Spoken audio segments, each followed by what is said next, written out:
You got a 2012 Honda Odyssey. You're gonna do front drive axles, right and left. What you wanna do is jack it up, support it.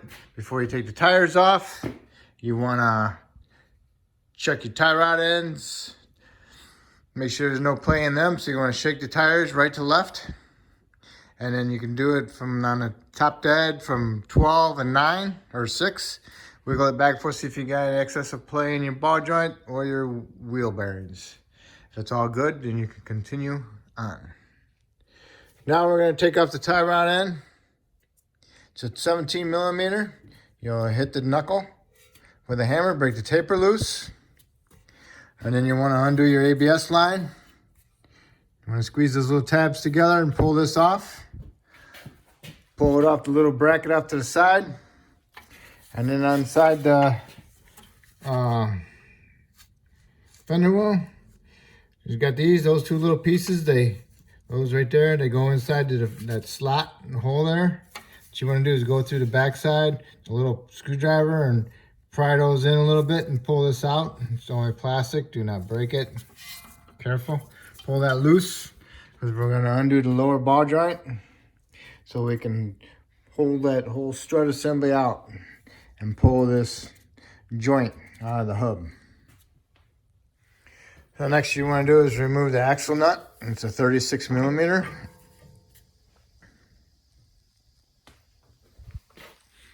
Got your nut off.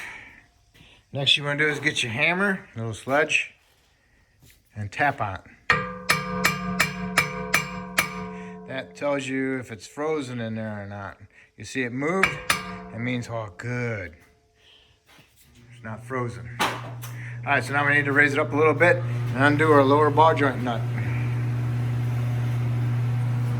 Remove the factory cotter pin from the lower ball joint. It just kind of like hooks on there. Loosen and remove the lower ball joint nut. Put some pension on it before you start unthreading it. And once you get the nut off, you want to hit the knuckle right here with just your mini sledge and get a pry bar and pry down on the lower control arm, and it'll help break that taper on that knuckle with that ball joint. Pry down on the lower control arm to get the ball joint out of the knuckle. Okay. And you can tap the axle a little bit to see how loose it gets. Okay. So it's pretty loose. So the next thing you want to do is pry down the lower control arm and get the knuckle out of the way. Push the whole thing off to the side. And you're going to take this whole knuckle assembly and pull it out that way. And that way you can pull the axle out. All right, you pried the knuckle out this way. Pulled the shaft out of the knuckle. And here it is. Okay.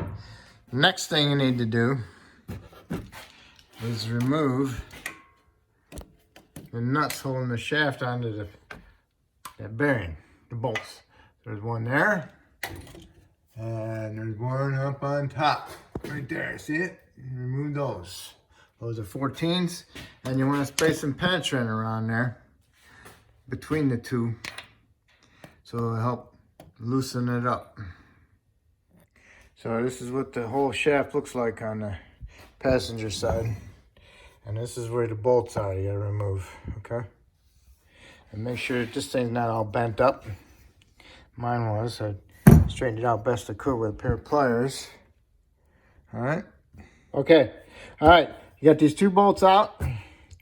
You need to do is smack it right here with a bar and a hammer. And if it doesn't budge coming out of here any, then you're going to have to heat the piece that this goes into up. Get it warmed up best you can so that'll help break the corrosion that bonds these two surfaces together. Okay? And then spray it again with some penetrant. Hopefully the penetrant works its way in there. But you need to heat it up so that it expands it. And then try hitting this again with your bar and a screwdriver. I mean a bar and a hammer, sorry. Out of breath. Alright, I got it. See how corroded it is? The bracket that goes on there bolts up to the side of the block. It's real cheesy, so don't be hitting it like crazy. Just give it good hits, you know. What I did is I took my pry bar and I stuck it in there and hit my pry bar inside here on the bearing. That worked the best. And also I put it on here, up and through there. But the best way, okay, my marks. The best way was pushing under the bearing. But it took me like 4 times of heating it up with a MAP gas on the propane. And I just kept working at it. Remember this bracket's just a little piece of crap. You don't want to crack that bracket. And if you feel you cannot get it out, it's held on by 3 bolts into the side of the block. They're kind of booger to get to. But just be patient with the propane torch or MAP gas. Just work your way around on that bracket as best you can. Get it as hot as possible. I just took it out. It's cooled down a little bit. I don't know if you can see it smoking. That's how hot I got it. So, all right. So when you're going together, you want to clean that bracket up inside there. Get all that corrosion out of there. So when you put the new one in there, it slides right in. You want to put some anti-seize on here and inside the bracket, and then put some Seal Glide on your shaft right here where it goes into the trans, or some Vaseline jelly. And be careful not to hit your boots on the frame anywhere to cut them. Alright. You see how that bracket is, how cheesy it is? And there's one bolt there, there's another bolt there, and there's one right on the other side of the lower one. So there's 3 of them. 1, 2, and it's just on the opposite side of that one. So it's not very big, but you want to clean that off inside there. And then also what I always do is I always pry my strut assembly out as far as I can get it, and I stick a 2x4 in there or 2x6 to help hold it out. So I can install everything. And just so you know, on that bearing support, there is a top and there is a bottom.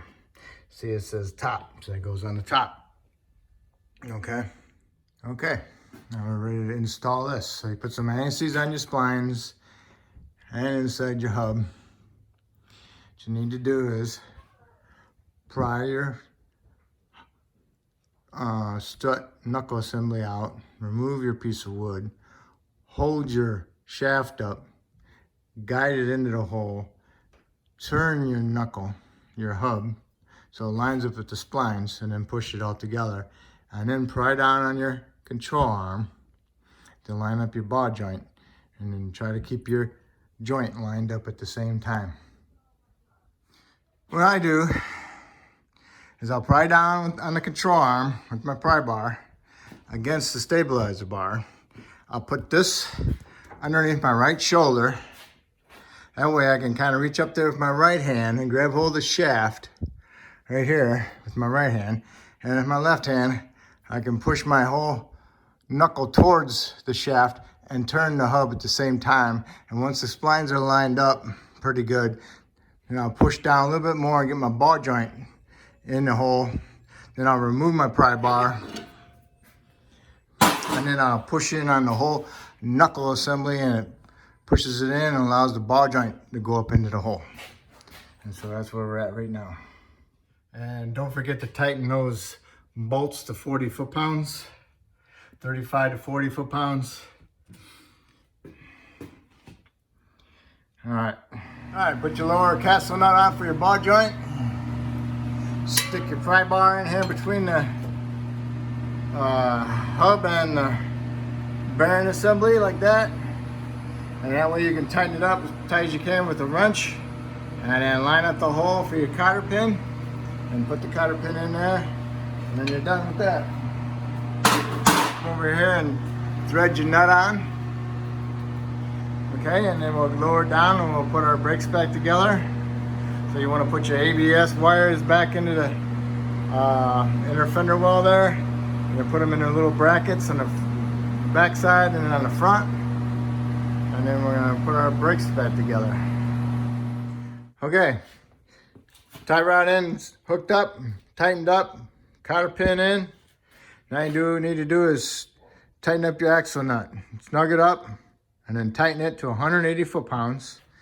And how you keep it from turning is you stick a screwdriver inside the fins on the rotor and pry it up against the caliper bracket. Now you can pry down on it and tighten it up to 180 foot-pounds. Once you've done that, you want to go and stake the nut to the axle because it's got a little groove in it right there. So you get a chisel and a hammer and you stake it in there.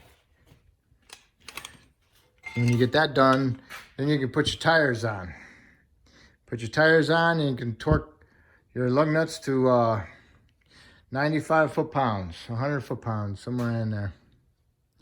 And then lower it back down on the ground, go inside the vehicle, start it up and pump your brake pedal. Make sure you have a good brake pedal before you go and put it in before you go put it in reverse or drive.